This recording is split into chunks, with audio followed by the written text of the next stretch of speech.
Welcome to biology basics. New book से immunity chapter पर video की रिक्वेस्ट आई हुई है, तो हम आज इम्यूनिटी पर ही बात करते हैं।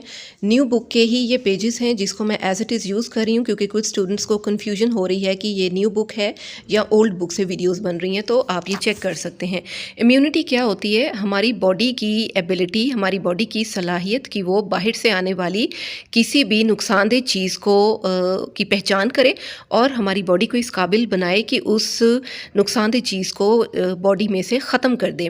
तो जो डिफरेंट रोल्स हैं हमारे इम्यून सिस्टम के, हमारे दिफाई निज़ाम के या हमारे जिस्म के जो फ़ौजी निज़ाम है, वो क्या-क्या हैं कि एक तो फ़ॉरेन एंटीजेंस को रिकॉग्नाइज़ करना, उसके अलावा जैसे ही कोई नई चीज़ बॉडी में आ जाए नुकसान पहुँचाने के लिए, तो हमारे इम्यून रिस्पॉन्स को फ़ौरन एक्टिवेट करना और उसको बताना कि जो भी पैथोजन आया है इसको बॉडी में से निकाल दो, एलिमिनेट कर दो। उसके अलावा रेगुलेट करना इम्यून रिस्पॉन्स को कि भी सोए मत रहो, जागते रहो, देखो कि क्या गलत चीज़ बॉडी में दाखिल हो रही है। फिर इन एंटीजेंस को या इन फॉरेन सब्सटेंसेस को मेमोराइज़ करना, याद रखना कि अभी के लिए तो इस नुकसानदेह चीज़ को जिस्म में से निकाल दिया या ख़त्म कर दिया, लेकिन दोबारा अगर ये आई तो फिर भी इसको जो है ख़त्म किया जा सके। फिर ये कि मुसलसल नज़र रखना कि ये जो है इससे रिलेटेड और कोई चीज़ बॉडी में एंटर ना हो सके। उसके अलावा इन एंटीजेंस के ख़िलाफ़ एंटीबॉडीज़ को प्रोड्यूस करना, सेल्स को मीडिएट करना, टिश्यूज़ की रिपेयरिंग करना कि कौन से टिश्यूज़ ख़राब हो गए हैं। फिर सेल्फ़ टॉलरेंस पैदा करवाना कि एंटीजेंस के अगेंस्ट किस तरीके से काम करना है। कैंसर की प्रिवेंशन करवाते हैं ये जो हमारे पास इम्यूनिटी सिस्टम के एजेंट्स हैं। एलर्जी को कॉज होने से बचाते हैं। हमारी बॉडी में जो ब्लड क्लॉटिंग हो रही है उस डैमेज्ड ब्लड को या डैमेज्ड ब्लड वेसल्स को हील करने में जो है वो हेल्प प्रोवाइड करते हैं। और इसी तरह जो ख़राब सेल्स या सेल्स का कूड़ा हमारी बॉडी में पड़ा है उसको भी बॉडी में से रिमूव करने में हमारी हेल्प करते हैं। तो ये जो हमारा इम्यून सिस्टम है ये एक ही वक्त में कई किस्म के मिलियंस ऑफ डिफरेंट एंटीजेंस को ना सिर्फ रिमेंबर यानी कि याद रख सकता है, बल्कि इसके ख़िलाफ़ एंटीबॉडीज़ को प्रोड्यूस करवाने में भी हेल्प करता है। तो अब आते हैं मेन टॉपिक की तरफ वीडियो के कि ऑर्गन्स क्या हैं हमारी बॉडी के अंदर इम्यून सिस्टम के। डायग्राम्स के साथ साथ इनको हम समझते चले जाते हैं। सबसे पहला जो सिस्टम है वो है ऑर्गन है सॉरी वो है बोन मैरो।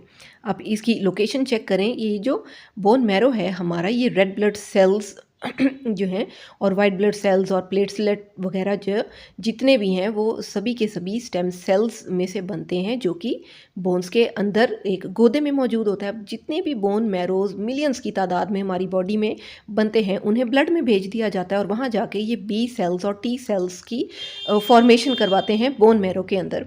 तो जो बी सेल्स की मैच्योरेशन है, मैच्योर वो बोन मैरो में होते हैं।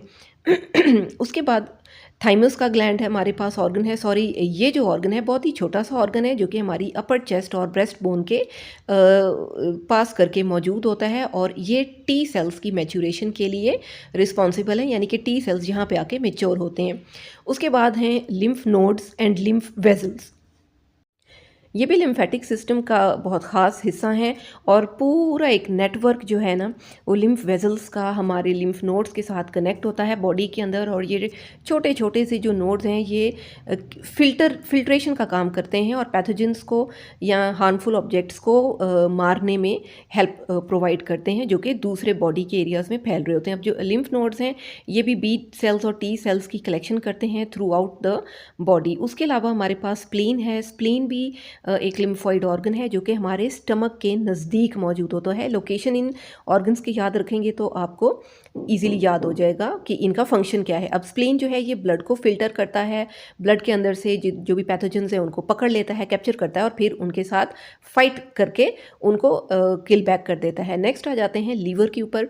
लीवर जो है ये भी बहुत मेजर ऑर्गन है, रिस्पॉन्सिबल है प्रोटीन्स वगैरह बनाने के लिए हमारे सिस्टम में। और इसके अंदर फैगोसाइटोटिक किस्म के सेल्स मौजूद होते हैं जो कि बैक्टीरिया को इटसेल्फ इनगल्फ कर लेते हैं, खा जाते हैं, ख़त्म कर देते हैं लीवर के आसपास से। नेक्स्ट आ जाते हैं टॉन्सिल्स एंड एडेनॉइड्स। टॉन्सिल्स और एडेनॉइड्स जो हैं ये भी इम्यून सिस्टम का इम्पॉर्टेंट पार्ट हैं और ये first line of defence provide करते हैं हमारी बॉडी को। ये ना सिर्फ ट्रैप करते हैं बल्कि किल कर देते हैं, मार देते हैं पैथोजेंस को, जिनमें बैक्टीरिया और वायरसेस इंपॉर्टेंट हैं। और ये वो वायरसेस और बैक्टीरिया हैं जो कि आपके नोज़ और आपके माउथ में से आपकी बॉडी में एंटर हो जाते हैं बग़ैर किसी रोक टोक के। तो ये जो लिम्फोइड टिश्यूज़ हैं ये लिम्फोसाइट से मिलकर बने हुए होते हैं। इसके बाद बात कर लेते हैं स्किन की। स्किन को तो आप भूल ही नहीं सकते। आपकी जो स्किन है, जो आपकी जिल्द है, ये तो इम्यूनिटी का सबसे पहला ऑर्गन बन जाता है, क्योंकि यही तो बैरियर है, यही तो रुकावट है, यही तो आपकी पूरी बॉडी को प्रोटेक्ट कर रहे हैं, आपके इंटरनल ऑर्गन्स को। तो जो भी पैथोजन है वो ऐसे ही अंदर दाखिल नहीं हो सकता। हमारी स्किन में भी ख़ास किस्म की एक टफ़ प्रोटीन केराटिन मौजूद होती है, जो कि अच्छी खासी रेजिस्टेंट है किसी भी किस्म के वाटर लॉस और एब्रेशन के लिए। यानी कि कोई हल्की फुल्की रगड़ लग भी जाए तो ये जो केराटिन है ये बचा लेती है ज़्यादा नुकसान बढ़ने से। तो इसी तरह जो स्किन है इसकी अगर आप देखें पीएच, तो ये एसिडिक होता है। इसकी पीएच तकरीबन 5.5 होती है, और ये जो 5.5 पीएच है ये किसी भी किस्म के पैथोजेंस को ग्रो करने में इनहिबिट करती है, रोकती है। तो इस वजह से हमारी स्किन की पीएच की वजह से ही बहुत से हार्मफुल पैथोजेंस हमारी बॉडी तक आसानी से रसाई हासिल नहीं कर सकते या यहाँ तक नहीं पहुँच सकते। और हमारी स्किन ही हमारे जो बॉडी है उसका सबसे बड़ा ऑर्गन भी बनती है। लास्ट में हम बात कर लेते हैं म्यूकस मेम्ब्रेन की, कि जो म्यूकस मेम्ब्रेन्स हैं ये हमारी जो नोज़ में या डाइजेस्टिव ट्रैक्ट और रेस्पिरेटरी ट्रैक्ट के अंदर मौजूद होते हैं।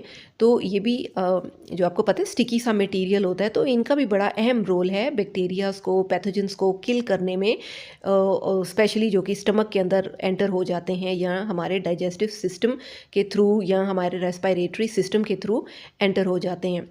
तो ये इनके अंदर सिलिएटेड एपिथेलियम होती हैं, यानी कि हेयर लाइक स्ट्रक्चर्स मौजूद होते हैं जिनसे म्यूकस बनता है। और यही म्यूकस जो है वो मट्टी को और माइक्रोब्स को या डिफरेंट पैथोजेंस या और तरह के डस्ट के पार्टिकल्स वगैरह को पकड़ लेता है, ट्रैप कर लेता है और उसको बॉडी के अंदर जाने से रोक लेता है। तो ये सभी जो हैं ये नेचुरली काम कर रहे हैं। हमारी बॉडी जो है वो सेल्फ बहुत सी इस टाइप के कुव्वत मुदाफ़ियत और दिफ़ाई निज़ाम को चला रही है, जो कि हमें जल्दी बीमार नहीं पड़ने देता। अब जब बीमार पड़ रहे हैं तो इट मीन्स कि कहीं ना कहीं आपके इम्यून सिस्टम में कोई कमी वाक़या हो गई है, वो अपना रोल पूरी तरह प्ले नहीं कर पाया, इसलिए आपकी बॉडी में कोई ना कोई डिज़ीज़ आ गई है या कोई बुखार आ गया है। So this is it. I hope that the video was useful for you. If yes तो प्लीज़ वीडियो को लाइक कर दें और नई आने वाली वीडियोज़ के लिए चैनल को सब्सक्राइब कर लें। Thank you for watching.